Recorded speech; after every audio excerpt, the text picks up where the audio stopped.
आज जिस हम इस्लामोफोबिया की बात कर रहे हैं, क्या इसे मुसलमानों का सवाल है? क्या मेरे जैसे हिंदुओं का भी ये सवाल है। लोकतंत्र रहेगा तो हम जिंदा रहेंगे, लोकतंत्र नहीं रहेगा तो हम जिंदा क्या मुर्दा। जिन लोगों ने बाबा साहब अंबेडकर के पुतले जलाए, क्या क्या नहीं कहा उनको। अगर आप हिंदू कोड बिल की पूरी डिबेट उठा के देखें तो आपको पता चलेगा। आज बाबा साहब अंबेडकर को गले लगाते हैं की वजह से इसको विश्वगुरु बनाने की बात करते हैं। उनका मानना यह है कि दरअसल यही वो मूल है जिनकी वजह से भारत को इतने सालों के लिए गुलाम बनाया गया, जिसको परवर्टेड वर्च्यूज कहते हैं। तो जिसको आप सत्य, करुणा, अहिंसा, शांति, प्रेम, टॉलरेंस, सहिष्णुता जिसको आप बोलते हैं और जिस पर आप गर्व महसूस करते हैं कि देखिए हमारा धर्म कितना उदात्त धर्म है, उनको इसकी उदात्तता पर प्रश्न चिन्ह है। ये इसकी उदात्तता को बदलना चाहते हैं। उनको चाहिए एक क्रूर किस्म का, रूथलेस किस्म, क्योंकि धर्म युद्ध में दूसरी कोई बात होती नहीं। तो इसलिए ये हम जिसको समझते हैं कि मीडिया का एक चरित्र ऐसा हो गया है, ये तो होना ही है। दिक्कत क्या है कि हमारे यहां आज की तारीख में देखिए इस चीज को सिर्फ दो लोगों ने इस देश को इस चीज को समझा था कि कितनी खतरनाक ताकत है। महात्मा गांधी ने, इसे कभी उन्होंने कॉम्प्रोमाइज नहीं किया और ये बार बार महात्मा गांधी को खत्म कर, दरअसल ये पूरी लड़ाई ही महात्मा गांधी को खत्म करने की लड़ाई, क्योंकि अहिंसा जो है वो एंटीथेसिस है।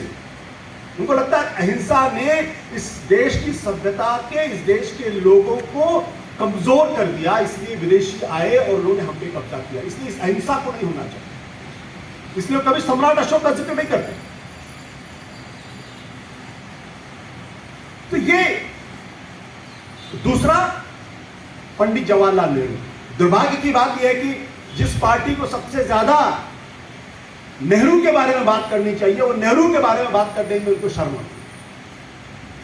1951 का जो पहला लोकतांत्रिक चुनाव हुआ, अगर आप उसको ध्यान से पढ़ें तो आपको लगेगा कि उस वक्त जवाहरलाल नेहरू जो बात कह रहे थे, उस खतरे को तब पहचान रहे थे और उसके जानिब पे जो उन्होंने बातें कही, एक तरीके से उन्होंने रेफरेंडम कर दिया और उस खतरे को आने वाले कई दशकों के लिए दूर कर दिया, इतना डिस्क्रेडिट किया।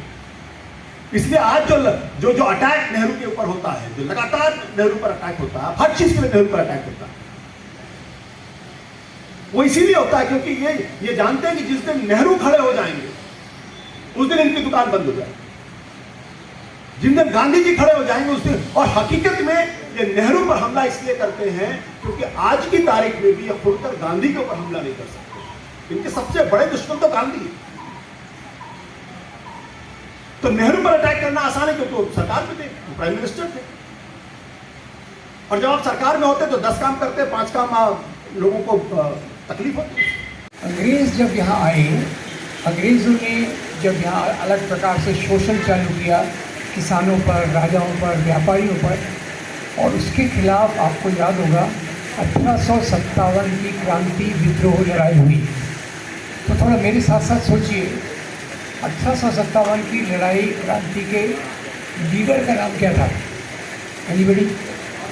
बहादुर शाह जफर। गलत प्रचार करो, भ्रष्ट प्रचार करो, वन साइडेड प्रचार करो, फिर उसको चुन के आगे ले जाओ, नफरत फैलाओ, और फिर कोई दंगा करवाने वाला आता है तो माइनॉरिटी कम्युनिटी को घेरो, उनको मजबूर करो और दंगे करवाओ। और यहाँ मैं खुद की बात नहीं कर रहा, मैं आपको येल यूनिवर्सिटी का एक रिसर्च बता दूँगा। येल यूनिवर्सिटी, मेरी अभी स्टाइल यही है, मैं पूछ के आगे चलता हूँ क्योंकि मेमोरी भी मेरी ख़राब है। येल यूनिवर्सिटी का नाम आपने सुना है क्या? अच्छा, वेरी गुड। मैंने नहीं सुना था। मैंने कब सुना? वो अपनी जो पहले एक MHRD मिनिस्टर थी ना, सास भी कभी बहू वाली। हाँ, अभी लोगों ने कहा ये MHRD मिनिस्ट्री देख रही है, ये तो कितनी कम पढ़ी लिखी है। तो गुस्से में तब आ गई सास भी कभी बहू स्टाइल में, और बोली देखो मैं तो येल यूनिवर्सिटी से डिग्री लाई हूँ। मैं बहुत इम्प्रेस हो गया। मैं उनके रिसर्च, फिर से मैं येल यूनिवर्सिटी के रिसर्च को फॉलो करने लगा, और येल यूनिवर्सिटी का रिसर्च हमको बताता है कि जहाँ भी सांप्रदायिक दंगे करवाए जाते हैं वहाँ एक पार्टी पहले से ज़्यादा पावरफुल हो जाती है। पार्टी का पूरा गलत है। एक ही उदाहरण मैं देना चाहूँगा एग्जाम्पल के लिए, वैसे तो बहुत कुछ इस पर कहा जा सकता है। आपको लड़ाई याद होगी, वो हल्दी घाटी की लड़ाई, इसके बीच में ही अकबर और राणा प्रताप, क्या कहते हैं, हिंदू मुसलमान की लड़ाई। अकबर की फौज को देखिए तो अकबर उसमें है ही नहीं। अकबर के बदले सेना का नेतृत्व कौन कर रहा है? राजा मान सिंह। राणा प्रताप जी के पास आइए, राणा प्रताप जी के 2 जनरल हैं सिपा सालार, एक का नाम है राम सिंह, दूसरे का नाम है हकीम खान सूर। मेरे सुर में सुर मिलाइए, दोनों तरफ हिंदू हैं, यस या नो? दोनों तरफ मुसलमान हैं, तो ये हिंदू मुसलमान की लड़ाई है, 2 राजाओं की लड़ाई है। तो इन्होंने उसको हिंदू मुसलमान की लड़ाई के रूप में प्रस्तुत किया, और वहीं से अंग्रेज़ इतिहासकारों ने बात की, उस इतिहास को लेकर आगे सांप्रदायिक ताकतें चली।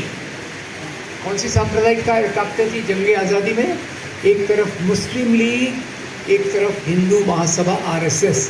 इन्होंने उस इतिहास को पकड़ लिया, अपने अपने राजा का गौरवान्वन किया और दूसरे राजा का खराब किया। एक बात मैं निश्चित रूप से आपको बता दूं, आज पाकिस्तान में हिंदुओं के खिलाफ बहुत नफरत है, नो इश्यू अबाउट दैट। और भारत में जो नफरत पैदा की गई मुसलमानों के खिलाफ, उसमें एक तो किताबें अंग्रेज़ों की, उनका मीडिया का मुझे पता नहीं, उस समय का मैंने रिसर्च नहीं किया, पर उससे ज़्यादा इसको जिसने पकड़ा, और ये संगठन का नाम आपको गेस करना है। ये संगठन को आज, जैसे भाषा जी ने कहा, 100 साल पूरे हो रहे हैं। उनकी शाखाएं थी यस नो। शाखाओं में कौन सा कपड़े पहनते थे? पैंट या हाफ पैंट? Half pant. चलिए, आपने पहचान लिया। तो शाखाओं में क्या पढ़ाते थे? शाखाओं में पढ़ाते थे महान हिंदू राजा, उनको सफ़र करना पड़ा मुसलमान राजाओं से। वो देखिए, ये मुसलमान राजा आया, लूट कर ले गया। एक ही जैसे उदाहरण जुबैर भाई ने दिया, उससे तो मैं बता देता। महमूद गजनवी आया सोमनाथ का मंदिर तोड़ने। अब मैं इसी को सिर्फ रैशनली देखा, हिस्टोरियन के रूप में नहीं देखा। गजनवी से वो आ रहा है सोमनाथ, और क्या कहता है? मैं मुसलमान हूँ, मैं मूर्ति पूजा में नहीं मानता, इसलिए सोमनाथ का मंदिर तोड़ रहा हूँ। मैंने डिटेल में स्टडी किया, तो मैंने कहा अगर आज महमूद गजनवी होता अगर, तो मैं पूछता, भैया तेरे को मंदिर ही तोड़ना था तो सोमनाथ आने की क्या ज़रूरत थी? रास्ते में तो कई मंदिर हैं, उनको तोड़ लेता। पर वो ये जवाब थोड़ी देता कि सोमनाथ के मंदिर में 151 करोड़ के बराबर की संपत्ति है। मेरे मुंह में पानी आ गया। वो संपत्ति के लिए मैं यहाँ आया हूँ, और बोलने के लिए बोल दिया कि मैं तो मुसलमान हूँ, मुस्लिम मूर्ति पूजा में नहीं विश्वास करता, इसलिए मंदिर तोड़ रहा हूँ। ऐसे बहुत सारे उदाहरणों से इतिहास भरा पड़ा है। अभी महाराष्ट्र में आपने देखा होगा, इस्लामोफोबिया जो पहले 70% 80% था, अभी 90% हो गया। क्यों भाई? एक फिल्म आई छावा नाम की, छावा फिल्म में औरंगजेब, पूरी 126 मिनट की फिल्म है, वेरी अनएस्थेटिक। 126 मिनट की फिल्म में 40 मिनट यही बताया गया है कि औरंगजेब ने संभाजी महाराज का किस प्रकार से उस पर क्रूरता की। अब ये फिल्म जो बताती है, इसको मैं कहता हूँ सेलेक्टिव हिस्टोरियोग्राफी। सेलेक्टिव यानी क्या? औरंगजेब के साथ मिलकर संभाजी ने 2 बार लड़ाई लड़ी थी, उसको उल्लेख नहीं है। संभाजी के पुत्र शाहू महाराज, ये औरंगजेब की कब्र पर उनको आदर प्रकट करने गए थे, और ये वही शाहू महाराज हैं जो औरंगजेब की कस्टडी में 19 साल तक रहे। बोलते औरंगजेब ने तलवार की जोर पर इस्लाम फैलाया, अभी भी बोर्ड लगा हुआ, इस्लाम फैलाया।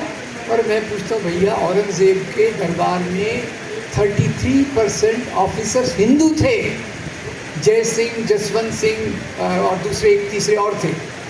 अगर उसको हिंदू बनाना ही था तो पहले उनको क्यों नहीं हिंदू बनाया?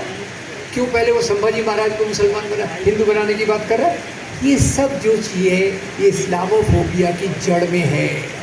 तो ये उन शाखाओं में प्रोपोगेट किया जाता है हिंदू राजा कितना महान, कितना शक्तिशाली, मुसलमान राजा कितना क्रूर, उसमें बता देंगे संभाजी महाराज पे इस प्रकार से हुआ, शिवाजी महाराज पे इस प्रकार से हुआ। इसलिए मैंने बहुत सारी, खुद के बारे में कह रहा हूँ, इस पर मैंने बहुत सारे वीडियो बनाए हैं और सिद्ध ये करने की कोशिश की है, राजा लोग धर्म के लिए राज्य नहीं करते थे, राजा लोग राज्य करते थे सत्ता और संपत्ति के लिए।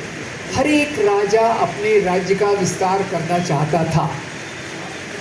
आज सोच ऐसी हो गई है, वो राजा मेरे धर्म का है, हिंदू है, तो मैं कहूँगा वेरी गुड, कितना बहादुर राजा है। अगर वो राजा मुसलमान अपने राज्य का विस्तार कर रहा है, अरे वो कितना आक्रामक है, कितना खराब है। ये सांप्रदायिक सोच को लगातार पीढ़ी दर पीढ़ी शाखाओं के माध्यम से, प्रचारकों के माध्यम से, स्वयंसेवकों के माध्यम से इसको सस्टेन किया गया। और यहाँ से अंग्रेज़ों ने एक और चालाकी की, राजाओं को आज के हिंदू मुसलमानों से जोड़ दिया।